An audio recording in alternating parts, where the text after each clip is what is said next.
목사님들과 대화하는 중에 그런 말씀을 하십니다. 꼭 포로 생활에서 그 수금 걸고 바벨론 강가에서 애갈 불렀던 사람들의 심정 같다. 그래서 도대체 무슨 얘기입니까? 그랬더니 이 회복이 안 된다 이런 얘기를 합니다. 코로나를 지나가는 과정 가운데 떠난 교인들이 돌아오지를 않는다 이런 안타까움을 표현하는 말씀을 들었습니다. 실제 이스라엘 백성들은 포로된 이스라엘 백성의 그 삶은 참 비참하고 힘들고 어려웠을 것입니다. 그래서 그 당대 그때 포로됐던 사람들이 3천 명 정도가 됐다고 하는데 그들이 당 세대에 지나갈 때, 즉 70년에 적어도 두 세대나 세 세대가 지나갈 텐데 포로로 끌려갔던 당대의 사람들은 너무너무 힘들었을 것입니다. 회복의 약속은 분명히 듣긴 들었는데 이것이 언제 이루어질지 이 하나님이 일하시지 않는 것 같은 안타까움 속에서 이 힘들게 보내는 과정 가운데 있었을 것입니다. 하나님이 우리를 버리신 것은 아닌가, 하나님은 능력이 없으신 분은 아닌가 이렇게 생각하고 있을 때에 이 어떻게 보면 눈물의 선지자라고 이 다른 어느 선지자보다도 자기 민족의 불의와 죄 때문에 많은 눈물을 흘렸던 이 예레미야는 이 포로된 이스라엘 백성들에게 편지를 보내서 위로하는 메시지를 주는 것이 오늘 본문의 말씀입니다. 하나님의 계획은 70년 후에 다시 돌아오고 회복되고 치유될 것이라는 이 약속의 말씀에 대해서 줍니다. 사실 포로기의 이스라엘은 가장 절망적이고 어두운 역사적인 시기였다고 볼 수 있습니다. 그런데 예레미야는 이스라엘의 가장 어두운 이 역사적인 시기에 이스라엘이 경험한 것과 전혀 다른 소망적인 하나님의 계획에 대해서 이야기하고 있는 것입니다.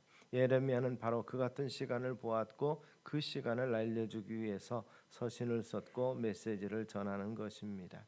예레미야가 본 하나님의 계획은 바벨론 포로 생활 70년이 차면 그들을 본국으로 귀환시킬 것과 그들을 통해서 미래의 역사에서 전 인류를 구원하실 구속의 역사를 하나님이 이루신다는 소망의 메시지입니다.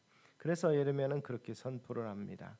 나 여호와가 말하노라 너희를 향한 나의 생각은 내가 아나니 재앙이 아니라 곧 평안이요 너희 장래에 소망을 주려 하는 생각이라.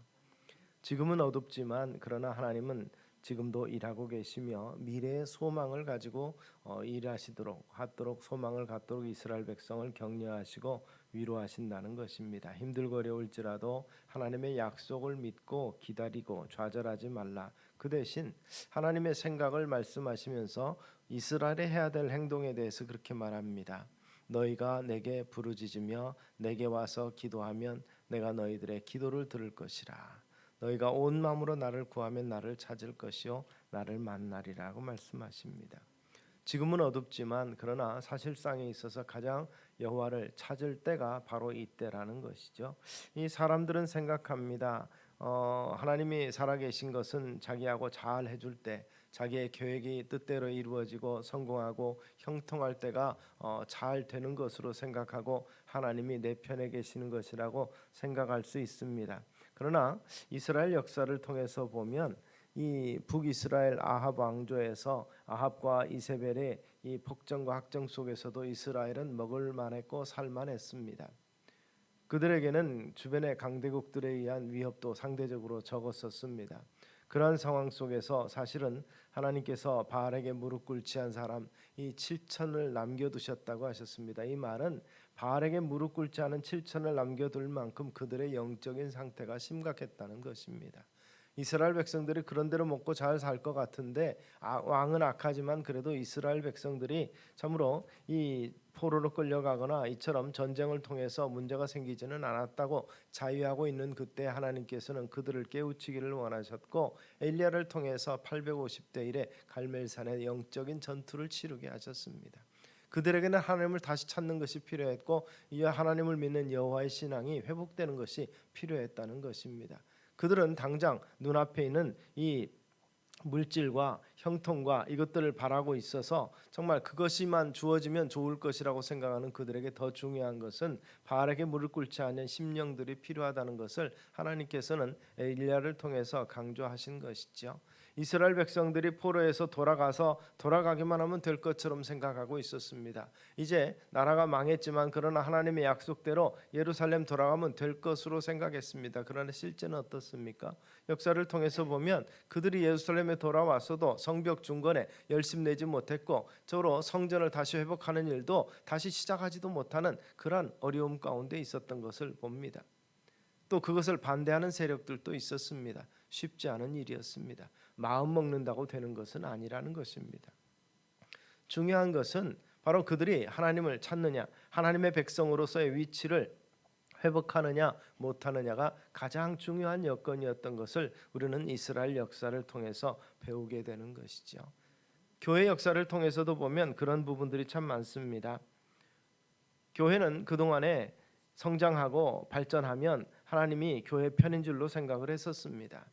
그래서 우리가 말하는 것처럼 교회가 로마에 있어서 기독교가 국교화되고 사실 모든 이방 신상 또 이방 신전들의 십자가가 걸리고 예수 믿는 교회당이 됐다는 사실을 생각해 보면은 이 긍정적이지만 그러나 그렇게 그들이 승승장구하는 동안에 그들 안에서 썩고 골마지는 사건들이 있었고 중세라는 어려움을 겪었던 것을 봅니다.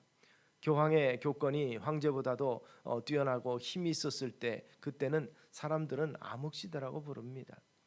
교회가 융성기였고 교회 문화가 발달되던 시기였는데 사람들은 암흑시라고 말했고 또 영적으로도 종교개혁이 필요한 시대가 되었던 것을 우리는 기억합니다. 그래서 우리의 형편이 좋고 편하다고 그래서 정말 하나님이 기뻐하실 만한 신령한 세계가 우리 속에서 펼쳐지는 것만은 아닌 것을 우리가 기억하시기를 바랍니다. 우리는 너무 하나님을 잊고 또 우리의 계획과 생각 속에 하나님을 맞추는 것은 아닌가 생각하실 수 있게 되기를 바랍니다.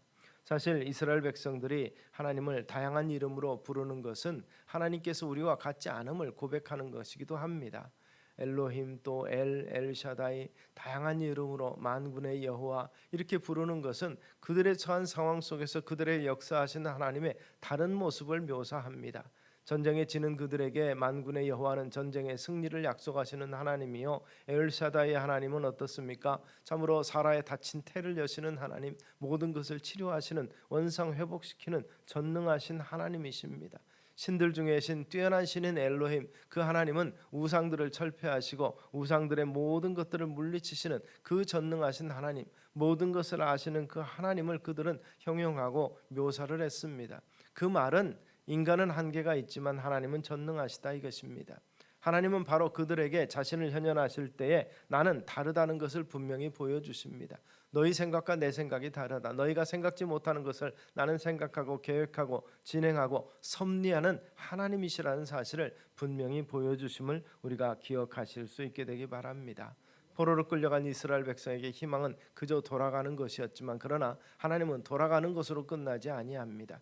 예루살렘 성벽 중건을 하기 위해서 또 돌아가도록 하기 위해서 고레스를 예비하신 것처럼 스룹바벨을 예비하시고 또 지도자를 예비하신 이후에 그를 돕는 손길도 예비하시며 영적인 지도자인 학사 에스라를 통해서 성전에서 말씀이 발견되므로 수문 앞 광장에서 부흥회가 일어나도록 이스라엘 백성들이 정말 말씀에 갈급한 심령이 되도록 준비하셨고 그들에게 그것을 주심으로 말미암아서 깨닫고 심령의 부흥이 있었던 것을 우리는 기억하시기를 바랍니다. 상황이 어렵다고 우리가 좌절하고 낙심할 일은 아닙니다. 하나님이 주시는 참된 평강과 기쁨은 고난 이후에 주어집니다. 십자가 이후에 부활의 영광이 있었던 것처럼 교회도 그와 같을 줄로 믿으시기 바랍니다. 어려운 상황 속에서도 참으로 바알에게 무릎 꿇지 아니하고 세속에 물들지 아니하며 너무 편리함과 이런 것들에 이 만성이 되지 아니하는 참으로 열심을 가지며 하나님 앞에서 거룩하기 위해서 힘쓰는 주의 백성들이 있을 때 교회는 다시 새롭게 될 것이며 믿음으로 사는 사람들을 통해서 새로운 변화가 참으로 이루어질 것임을 믿는 우리의 성도님들 다 되시기를 소원합니다. 그래서 오늘 주의 음성에 귀를 기울여야 됩니다. 참으로 평안이요 재앙이 아니니라. 하나님의 생각은 우리에게 재앙만을 주시는 것이 아니라 너에게 미래와 희망을 주는 것이라. 미래와 소망을 갖도록 우리에게 은혜 주시는 하나님이심을 우리가 함께 믿을 수 있게 되기 바랍니다. 그래서 주님 분명히 다시 오실 것이고 그때 믿는 자를 찾겠다고 말씀하셨습니다. 그래서 너희가 온 마음으로 나를 구하면 나를 찾을 것이요 나를 만나리라.